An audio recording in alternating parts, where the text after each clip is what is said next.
السلام علیکم ورحمۃ اللہ وبرکاتہ۔ میرا نام مریم ہے۔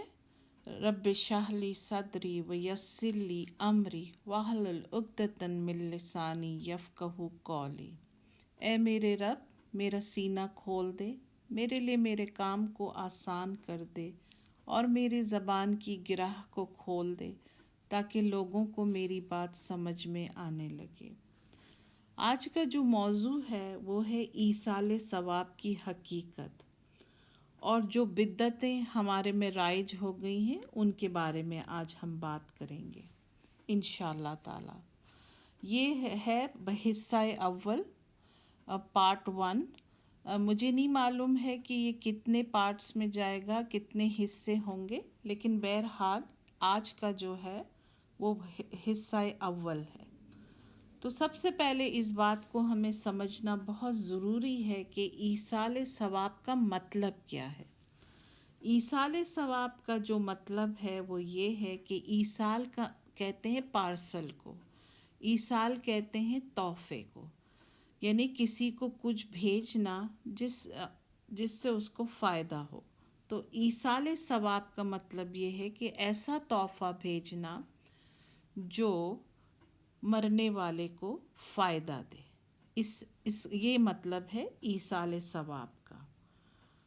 اور یعنی کہ ایصال ثواب وہ ہوا کہ ایسا کچھ عمل کرنا مرنے والے کے لیے کہ جس سے مرنے والے کو فائدہ ہو اور اس کے گناہوں میں کمی ہو اور اس کو ایک طرح کا ریلیف ملے، یعنی کہ وہ یہ تحفہ اس کے لیے بہت فائدہ مند ثابت ہو۔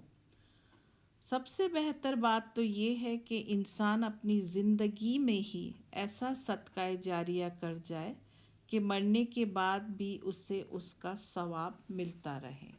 چلیں اب ہم آتے ہیں قرآن کی طرف، کہ سورہ حشر جو کہ قرآن کی 59 سورہ ہے، اس کی آیات نمبر 10 سے ہمیں پتہ چلتا ہے کہ ہم مرنے والوں کے لیے دعائے مغفرت کر سکتے ہیں۔ کچھ یوں ہے یہ آیات: اعوذ باللہ من الشیطان الرجیم، ربنا اغفر لنا ولاخواننا الذین سبقونا بالایمان ولا تجعل فی قلوبنا غلا للذین آمنوا ربنا انک رؤوف رحیم۔ اس کا میننگ کچھ ایسے ہیں کہ اے ہمارے رب، ہمیں اور ہمارے ان سب بھائیوں کو بخش دے جو ہم سے پہلے ایمان لائے ہیں، اور ہمارے دلوں میں اہل ایمان کے لیے کوئی بغض نہ رکھ۔ اے ہمارے رب، تو بڑا مہربان اور رحیم ہے۔ پھر آتے ہیں ہم سورہ ابراہیم کی طرف، جو کہ 14ویں سورہ ہے قرآن کی، جو ایک دعا ہے ماں باپ کے لیے بھی اور مومنین کے لیے بھی۔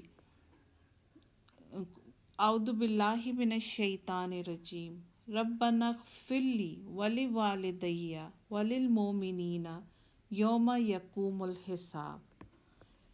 معنی کچھ یوں ہے: اے ہمارے رب، مجھے اور میرے والدین کو اور سب ایمان لانے والوں کو اس دن معاف کر دیجیے جب کہ حساب قائم ہوگا۔ تو یہ دونوں آیات سے ہمیں پتہ چلتا ہے، قرآن میں اور بھی ہیں لیکن میں نے یہ دو ہی پڑھی ہیں، کہ ہم جو ہے اپنے مرنے والوں کے لیے یا جتنے بھی لوگ جو توحید پر جن کا انتقال ہوا ہے وہ سب کے سب کے لیے ہم جو ہے دعائے مغفرت مانگ سکتے ہیں۔ اور میت کے لیے مغفرت کی دعا سب سے بہترین تحفہ ہے جو اسے دیا جا سکتا ہے، یعنی کہ اس کے لیے اللہ سبحانہ و تعالیٰ سے مغفرت کی دعا مانگی جائے۔ اب جو ہے نا ہم آتے ہیں اس بات کے اوپر کہ ہمارے نبی کریم صلی اللہ علیہ وسلم نے فرمایا کہ جس کے جنازے میں 40 ایسے لوگ ہوں جو اللہ کے ساتھ کسی کو شریک نہ کرتے ہوں، یعنی کہ وہ شرک نہ کرتے ہوں، تو اللہ اس میت کو بخشتا ہے۔ یہ حدیث جو ہے صحیح مسلم میں ہے، انٹرنیشنل نمبرنگ کے حساب سے 2199۔ اب شروع کرتے ہیں، کیونکہ میت کا سفر قبرستان سے شروع ہوتا ہے۔ تو جب قبرستان میں نماز جنازہ ہو جاتی ہے تو اور میت کو قبر میں اتارا جاتا ہے، تو ہر شخص کو جو وہاں پر موجود ہو اسے جو ہے 3 مٹھی قبر کے اندر مٹی ڈالنا سنت سے ثابت ہے، اور یہ پڑھنا بسم اللہ و باللہ و علی ملت رسول اللہ۔ اس کے معنی کچھ یہ ہیں کہ اللہ کے نام سے اور رسول اللہ صلی اللہ علیہ وآلہ وسلم کی ملت پر۔ اور پھر جب قبر ڈھانک دی جاتی ہے تو قبر کے اوپر ہاتھ اٹھا کر دعا کرنا، ہاتھ اٹھا کر دعا کرنا، یعنی کہ اونچا ہاتھ اٹھا کر دعا کرنا سنت سے ثابت ہے۔ ہمارے نبی کریم صلی اللہ علیہ وآلہ وسلم نے ایسے ہی کیا تھا۔ پھر ہمارے نبی کریم صلی اللہ علیہ وآلہ وسلم نے ہمیں یہ کہا کہ قبر کے اوپر کے پاس بیٹھ جانا چاہیے، اتنی دیر بیٹھنا چاہیے کہ ایک اونٹ جب ذبح کیا جاتا ہے اور جو ہے اس کو ذبح کرنے کے بعد جب اس کا گوشت بانٹ دیا جاتا ہے، جتنی دیر اس چیز میں لگتی ہے اتنی دیر قبر پہ بیٹھنا چاہیے۔ تو اندازاً یہ وقت بنتا ہے 2 سے 2.5 گھنٹہ، ٹھیک ہے۔ اور اس وقت کیا کرنا چاہیے؟ اللہ کا بہت زیادہ ذکر کرنا چاہیے اور اللہ تعالیٰ سے بہت زیادہ دعائیں مانگنی چاہیے میت کے لیے کہ اللہ منکر اور نکیر کے سوالوں میں اس میں آسانی فرما، یعنی کہ منکر اور نکیر کے سوالوں پر اسے کامیاب کر۔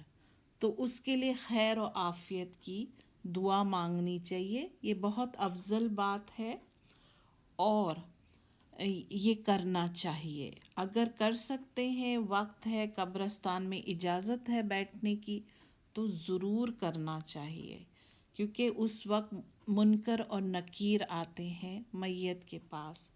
تو بہت زیادہ اللہ کا ذکر کرنا چاہیے اور اللہ سے اس کی آسانی کی دعا مانگنی چاہیے۔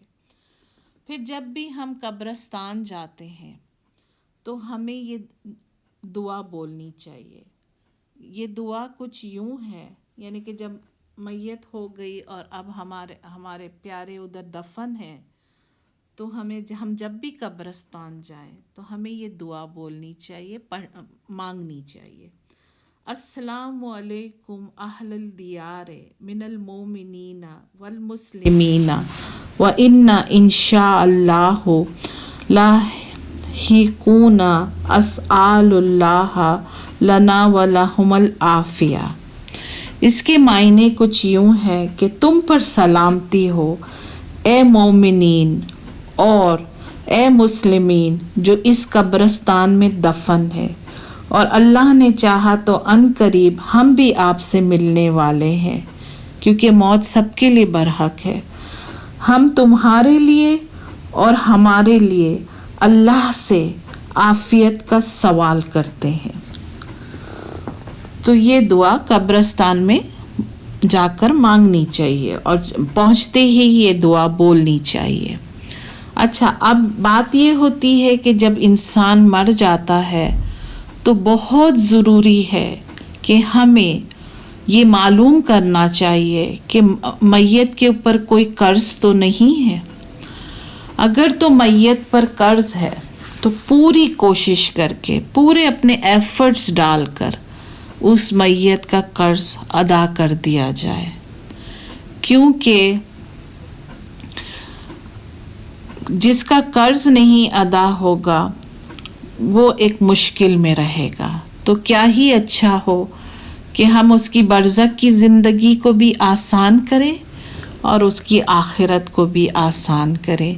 اگر تو قرض بہت زیادہ ہے اور آپ کی استطاعت میں نہیں ہے تو کوشش کریں کہ رشتہ داروں سے جمع کریں یا دوستوں سے جمع کریں اور کوشش کر کے جتنا اس کا قرض ادا کر سکتے ہیں وہ کر دیں۔ تو اور قرض ادا ہونے کے بعد ہی میت کی وراثت بٹے گی۔ اگر میت نے کوئی وراثت چھوڑی ہے اور اس کے پاس پیسے تھے تو پہلے اس کا قرض ادا کریں اور پھر اس کی وراثت کو بانٹیں۔ لیکن اگر وہ غریب تھا اور قرض اس نے لے لیا اور اس کے پاس کچھ بھی نہیں ہے تو آپ کوشش کر کے اس پیسے کو جمع کریں اور ہے نا اس کا قرض ادا کریں۔ دوسری بات یہ ہے کہ اگر میت نے کوئی منت مانی ہے اور وہ اس منت کو نہ پوری کر سکا یا نہ پوری کر سکی تو سورہ مائدہ کے اندر جو ہے جو کہ آیا نمبر 89 ہے اور سورہ مائدہ جو ہے 5ویں سورہ ہے قرآن کی، ٹھیک ہے، اس کی آیا نمبر 89 کے حساب سے جو قسم کا کفارہ ہے وہی منت کا کفارہ ہے۔ تو یعنی کہ کیا کفارہ ہے کہ 10 مساکین کو کھانا کھلا دیں یا 10 مساکین کو کپڑے پہنا دیں یا 1 غلام آزاد کر دیں یا پھر 3 روزے رکھیں، ٹھیک ہے۔ تو یہ وارثین کر سکتے ہیں اور کوئی بھی کر سکتا ہے۔ اب غلاموں کا تو زمانہ رہا نہیں ہے، تو پھر یہ ہو سکتا ہے کہ اگر کوئی انسان ہے اس نے قرض لیا ہوا ہے اور وہ قرض کے بوجھ تلے دبا چلا جا رہا ہے تو پھر اس کا قرض ادا کر دو، اس کو ریلیف دو، تو اس سے مرنے والوں کو ان کی منت کا کفارہ ادا ہو جائے گا۔ یہ ہے منت کا کفارہ۔ اب ہے نا میں یہاں پہ کنکلوڈ کرتی ہوں پارٹ 1 کو، انشاءاللہ تعالی باقی جو ہے ہم حصہ دوم یعنی پارٹ 2 میں بات کریں گے۔ آئی ہوپ کہ کچھ چیزیں آپ کو کلیئر ہو گئی ہوں گی انشاءاللہ۔ وآخر دعوانا ان الحمد للہ رب العالمین۔